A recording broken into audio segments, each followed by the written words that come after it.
Right, so it's a little bit late at night, or going to be probably the first clip in the 3rd of October, Wednesday. The clip. I go to the water vapor imagery, and this again, College of DuPage. Kind of grown to like their products, and what I'm seeing in the water vapor imagery, and it is enhanced. We are seeing those trails. There's that storm just off the coast of California. It's beginning to take a little shape. It's certainly there. It's kind of pinwheely, but certainly they're getting hammered tonight. Hammered tonight across California.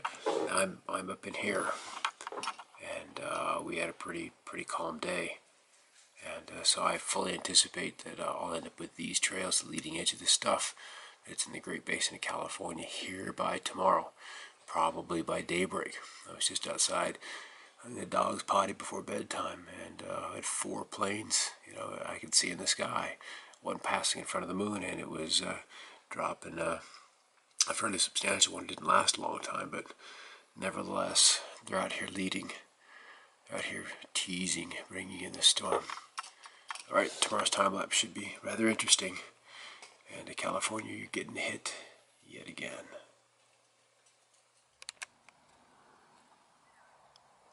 Hello everybody, 3rd of October, Wednesday. And this is what we had overhead. You can just hear them outside on and off through the night. A lot of these short-trailed planes. And so often when they have that blue stripe against a clear outline against the blue stripe, that seems to have been united. Their paint scheme. And so they, along with Southwest, and of course the whole other contingent of planes have been flying. They haven't left many marking trails here where I am. Kind of see off in the horizon we've got the Cirrus shield coming in from the west. And we looked at satellite and got ground reports of all the chemtrails along California and over the Pacific Northwest. And this event, or this cloud shield, is now advancing in on me. And so we'll see that today. There's the one we just looked at. I can hear at least 2. There's the other one. This is what they've been doing, just crisscross, crisscross, crisscross.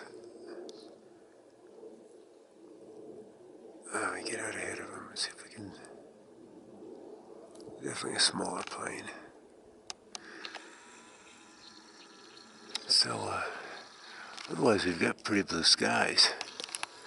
Transparency is not as good as it was a couple of days ago. You've been 3-4 miles away with this mountain. You can see the haze. The haze is in place, and so that'll probably just grow a little more tense, a little thicker, a little hazier over the coming days until we get an air mass change on Saturday. Some of this polar air begins to pour into the country. And this is what I think I'm seeing. So all this engineering off the Pacific is here to enhance this dump of cold air into the U.S. Well, Canada and the U.S. And it's just the whole jet stream is going to go through a big amplification change. And once that kind of pattern sets up, it tends to stay in place for a minimum of 6 days. More often it's 2 to 2.5 weeks. And if that's the case, then we're going to have chilly air east of the Rockies through at least the first half of October. At least the first half of October. All right. See you in a bit. The trailing that we saw last night at midnight just continues on with this storm rolling through California, Arizona, and the Four Corners region. I'm where the tip of the mouse is, right through here. So when I just showed you that video with the cirrus off to the southwest, that gives you an indication of just how close it is. And so we have the shorter planes, the shorter trails off into here, back into here, the longer persisting marking trails. And then the more aggressive storm is up here. This is the one that has the ton of cold air behind it. You see some trails kind of up in through here, coming in off the west, or coming in off the Pacific towards the Pacific Northwest coast. And then the persistent low that is going to be looming off of California for a couple of days. It doesn't look like it makes a push inland until the weekend, Monday, probably Monday, Sunday, Monday. expect to see some showers and probably some relief from all the smoke and from the heat that they've got. There's our timestamp, so coming up on 15 UTC on the 3rd. And we go to that big storm back east. There's the storm curling through and coming into Montana, northern Idaho. There's the center of it right there, kind of curling. And the jet is so fast, you can see these clouds just racing along. And they're kind of cool when you look at the visible imagery. First of all, there's in the visible imagery, here's the trails through the southwest. You're going to see them all in there. There's a reflection off my monitor. Now, I trust that the new Mac will not have that. It'll have the Retina display, so it'll look a little bit better, but that's still some time away. And then here's that storm with look at all these. You see these little ripples in here with the waves coming off of them. So even with a storm this intense, they're still engineering it. There's still trails up there. They're still watching it so very closely. There's just not much that they don't have their hand in when it comes to weather engineering these days. They're just into everything and everywhere. The leading edge of this, I'll pop in, and we still have holes. We still have these holes. We kind of talk about there's trails up on the leading edge of this out towards not quite to Lake Superior, but very, very close. And then some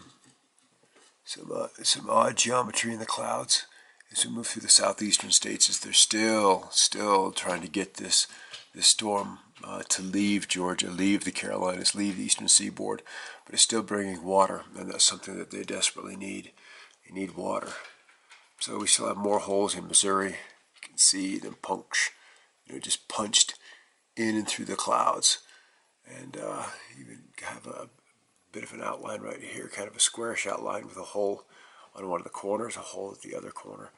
So there's just all kinds of crazy geometry that if you begin to look at, then you're going to see. And that's the problem I find with most weathermen and most people in general. They just don't look at the fine scale details with these with the clouds. They look at the big picture, but they just don't look at the fine scale geometry that's in here, because number one, they don't expect to see anything worthy of their attention. Go into West Virginia, and you can see how we've had some fat trails laid out in through here, and still all of these holes punched in and around the clouds. Boom, boom, all through there. And then, of course, the straight lines become the trails, trails, trails, trails, holes, holes, holes, holes, holes. And it's the whole storm is just littered with this geometry.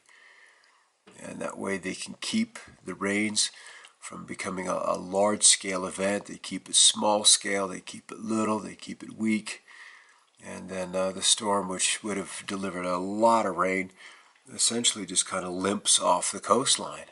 It limps away and just tries to get into a zone where it isn't being, look at this nice little cutout line, nice little arc. And that's just, this stuff is not natural.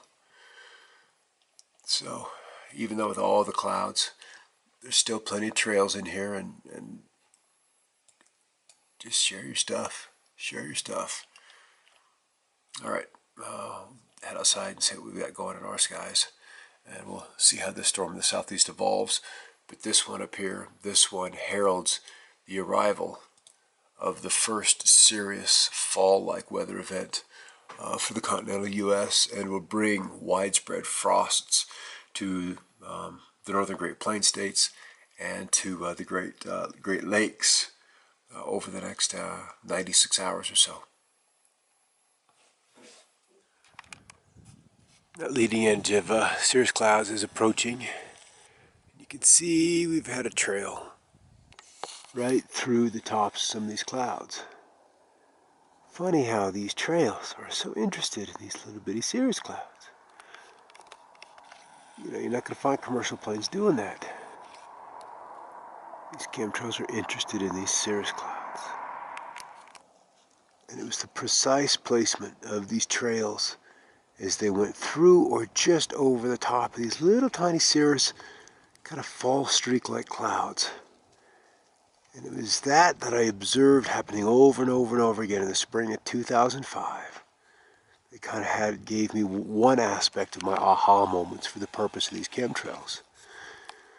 Not to poison, not to genetically engineer, but to profoundly, quantify and then impact the weather. I'm sure there's fallout from this stuff, but that is not the primary reason for their flights. It's not the reason. It all has to do with the engineering and the thermodynamic, and then the electrical, and then the etheric layers of our atmosphere. And that's what we're seeing. I think today's going to be a big day. Didn't even see this guy until I flipped off the camera and looked around and began to hear him. This belly paint scheme is very, very common. It's probably Delta. Probably Delta. In the shortest trail. But that's what it looks like now. Doesn't mean he can't flip a switch or have some AI computer back at base do it, and then it becomes this marking thing, this very persistent contrail, like the one we just saw here. That's one of the marking contrails. It's marking the leading edge of where the energy that is letting this cloud do whatever it's doing there. The fall streak aspect.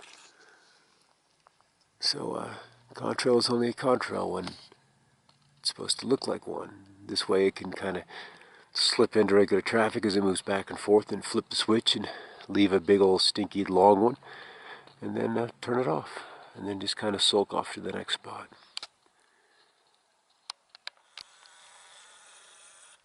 This is our British Airways flight again. They're so easy to pick out. The 747 trail is a biggie. A biggie. Noontime.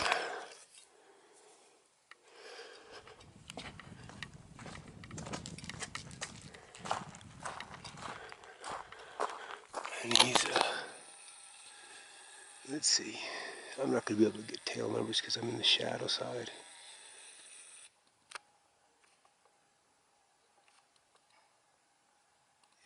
I certainly can't tell through the viewfinder. Maybe on the big screen we'll figure out who's doing this. Alright. Look at the trails across the southwest. We kind of lose the visibility of the trails as we get the higher sun angle that happens as we move on through the course of the day. They're there, and you can see them rolling across. And folks from San Francisco to Vegas to Grand Junction, Colorado, all the way to El Paso, and certainly through Arizona and the Four Corners area, are seeing those trails in abundance today. And we step back to the water vapor imagery, and that kind of gives us another vantage point as they become clouds. That shows up very clearly in the water vapor imagery, especially on the boundaries where we have the rather dry air here, and then the trails show up, and then the clouds begin to manifest. And so we can see that's happening at a rather intense pace as this plume of tropical moisture comes in. There's a few trails in here, but they're not terribly pronounced. They're there, but they're not quite as heavy duty as they are once they move into the southwest. And this all largely has to do with a storm that is now departing the eastern states, and they're also making way for this new storm as it comes in towards the northwest. And so they're working underneath this high pressure, working under this ridge. And in doing so, it seems like they're creating space or weakness in the developing trough so this guy can dig deeper. So what they're doing here is not necessarily to impact the weather here, but to impact events that are surrounding this. It's like weakening, let's say, a dome of mud in a creek, and the water then has to flow around this dome. And that seems to be what's happening. So as they essentially dig out this trough back into the southwest, it makes more room for this one to come on through. It'll impact how the storm across Louisiana, the southeastern states, ejects out. And it also will probably keep this puppy offshore. And we're in this what is termed a REX block situation, REX block, where we've got a close high over a closed low. And that is that's kind of just remaining in place. It's going to be there for a spell. And then the storm digs out, and that ushers in some very, very chilly air as we move on into Friday, Saturday, and Sunday.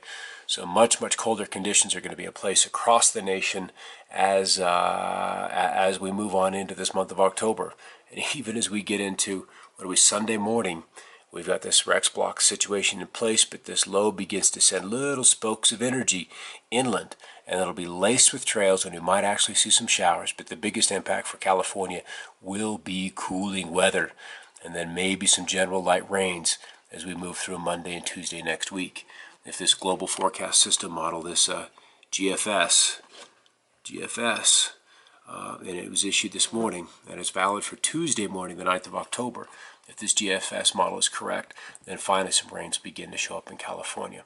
Seeing some low-flying planes overhead outside with and without trails. We'll see if we can't capture those here in a bit. Coming up on sunset back east on this 3rd of October, you can see these lines through the satellite imagery across upstate New York, down into Pennsylvania.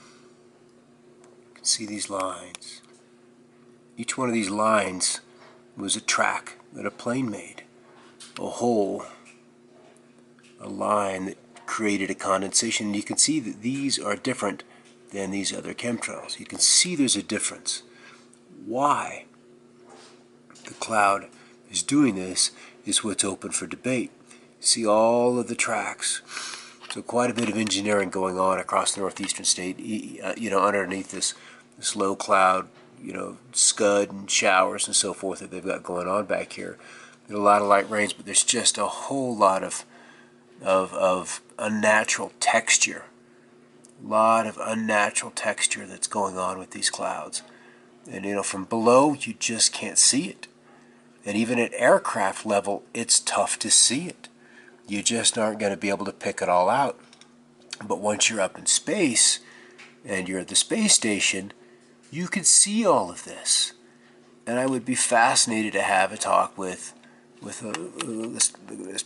There's a nice old fatty right there in western Pennsylvania. With the astronauts, they've got to have seen some amazing things just looking at Earth, let alone what they may see out in space. But look at these holes.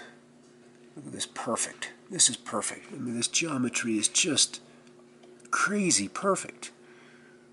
And so there's just things going on up there that I think somebody is going to whistleblow. Somebody's going to talk. So you've got this ribbing here, and then right in the middle of it, right there, you've got a hole. You've got a hole. All of these little holes, these acoustic nodes, as Boyd Bushman called them, there they are. Look at the tracks in the clouds across West Virginia. So anybody standing outside, just listening, you're going to hear the planes, especially in your location like I am, where you're, a several-hour drive away from a major airport. Look at all of these tracks, all of these trails. You can see them just threading through the clouds. They're impacting the condensation of the clouds. Now we're into Georgia, Alabama, Mississippi. And then even this one, there's this seam right through the middle of it. Right through the middle of it. Come on over on this side of me. Come this way a touch. And we'll see these holes. Here's another one. Here's another one here and here. Just all of this crazy geometry. So let's back out. I want to come on up to Minnesota, and they're on the leading edge of this cold air as it begins to pour in, and all of this texture through Wisconsin. You can see where the trails have been through, and just all of this texture that you're not going to see inside a fluid as it moves, or a gas that moves, unless there's some resonance geometry that is holding it in place. Come out to the west, and the southwest has been hammered with trails. I'm in this valley here, and we're starting to get some clouds in the San Luis Valley. And you'll see that on the time lapse and then the extent of the cold air is now coming through here. We've got some light snows up into the Canadian prairies as this chilly weather begins to move through, and then the chemtrailing is still intense. You can see it off the Southland, well off Catalina Island. So any photography from Prescott, Arizona, Cedar City, Utah, Price, Utah, Cortez, Colorado, Gallup, New Mexico, El Paso, Tucson, Phoenix, Yuma, Lake Havasu, LA, on up to Santa Barbara, you're going to have had those trails in the sky today. It's unmistakable at just how this has been crazy for the last 2 days. And then here's our timestamp. We're coming up on 2230Z. We're going to animate this. This is the infrared. In fact, I'm going to go to water vapor. It's just it just shows it up. The browner areas are dry, upper half of the atmosphere, and then we'll begin to see this white is where we're getting a little more in the way of plumes, a little more water. There's our scale, dry on this side, and then it turns saturated. So that's our scale. And then here's our time, 2230. So it's about a 4-hour animation, something along those lines. But then there's our craziness in the southwest. But it likely has to do with this storm that's coming in from the northwest, and some trailing going on off the Vancouver Island area and then out into the Pacific. All right, hope to capture a good couple of planes coming off for this afternoon, late this afternoon, as we're getting close up on sunset. We're coming up on 1652 local time. All right, everybody, see you in a bit.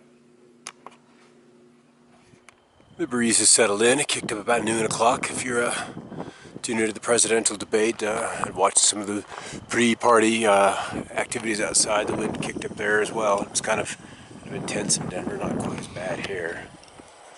Still have a lot of these short planes. You get southwest. Go southwest. There's another one coming up here.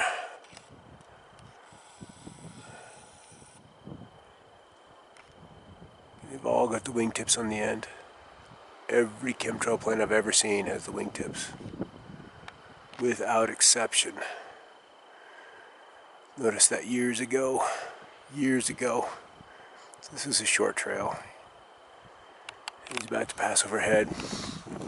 I mean, as far as clouds, we haven't had a whole lot going on this afternoon. I've had some build-ups, and we'll see them turning in time-lapse, but that's really just about it. Some cumulus there, the cumulus here, so just not a lot happening. But the front is through. Our dew points have crashed from low 30s down into the teens. So if the breeze doesn't stick with us, we'll definitely have a frost tonight. And you can see some of the waves on these cumulus. You can see how the bottom is wedge shaped right through there. And then you have all these filaments, like a shark fin. And there's the wave coming down and up and down, and then lifting up the cloud. Now you can hear that plane overhead now, can't you? But cumulus do more than just churn anymore. Right. Don't know if I'm going to get outside again tonight, guys. There's our plane. Close to sunset. Swing back around to the west. And off on the horizon, so we're really pretty quiet here. Southern Colorado, breezy. Definitely going to be a chilly October night ahead. I'll probably have one more check out on the satellite and radar. Look at the snows that have been falling up in Wyoming and Montana today. Not widespread, but little ones nonetheless. And then the chilly air that's about to push through a big chunk of the eastern 2/3 of the nation. That is underway. I'm hearing another plane. Where are you?